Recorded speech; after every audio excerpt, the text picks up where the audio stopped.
Ito po yung aking farm mga kaidol. Yan ang aking mga tanim. Kalamansi at saka niyog at saka saging. Yan.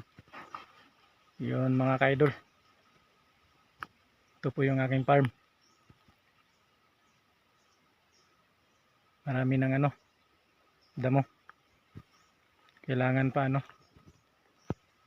isprayan ng pandamo. Wala pa akong pera mga kaidol pang bili ng medisina. So, ito po yung aking farm.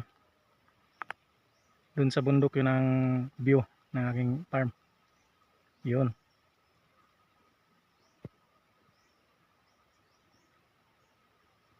Yan.